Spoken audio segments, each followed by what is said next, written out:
सारे विपक्ष को पता था कि सीएजी की रिपोर्ट आ रही है, इसलिए उन्होंने कल से माहौल बनाना शुरू किया और वो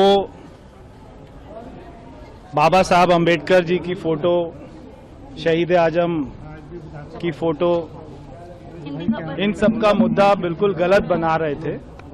ऐसा कोई मुद्दा नहीं था, ये सारी अफवाहें थी।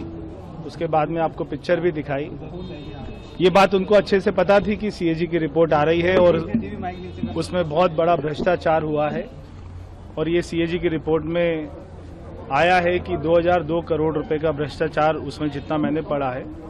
और उसके बाद में पढ़ेंगे, अगले दिन में इसकी चर्चा होगी, सारी बातें आपके सामने आएंगी। शीश महल भी सर सामने आने वाला है, शीश महल भी सामने आने वाला है। देखिए, सारे इनके जितने भी करप्शन थे, चाहे वो शीश महल था, चाहे वो जल बोर्ड का घोटाला था, चाहे वो क्लासरूम का घोटाला था, चाहे वो स्कूल्स का घोटाला था, जो भी इनके घोटाले थे सारे घोटाले सामने आएंगे। हॉस्पिटल का घोटाला था, मोहल्ला क्लिनिक का घोटाला था। तो मैं आशा करता हूं कि सीएजी की रिपोर्ट जल्दी से जल्दी आए। सर, विधानसभा 2 दिन के लिए और बढ़ा दी गई, क्या कुछ खास उन दिनों में देखने मिलेगा? देखिए, अभी क्योंकि सीएजी की रिपोर्ट आई है, सभी जो हमारे माननीय सदस्य हैं वो इसके ऊपर में चर्चा करना चाहते हैं, तो इसके लिए अध्यक्ष ने अनुमति दी है। और उसके बाद में जो हमारे एलजी साहब का भी भाषण हुआ, उसके ऊपर में भी चर्चा होगी, तो उसके लिए अनुमति मिली है।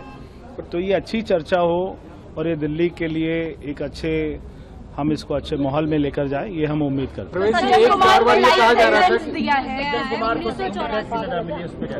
जो पाप किए हैं उसकी सजा तो मिलेगी। हम सभी जानते हैं कि चाहे वो सज्जन कुमार हो, चाहे वो जगदीश टाइटलर हो, चाहे वो कमलनाथ हो, ये सारे जो कांग्रेस के शीर्ष उस समय के नेता थे, सारे राजीव गांधी जी के राइट लेफ्ट थे। ये सभी ने बहुत ही भारी अपराध किए हैं, घोर अपराध किए हैं। सारे हमारे सिख भाइयों के गले में टायर डालकर उनको जिंदा जलाया गया। मैं तब खाली 7 साल का था, मैंने ये सब अपनी आंखों से देखा था।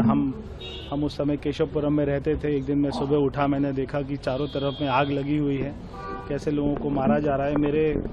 मेरे घर में, अपने घर में उस समय मेरे पिताजी ने वहाँ पे 22 लोगों को, सिख परिवार को वहाँ पे रख के 2 दिन के लिए बचाया था।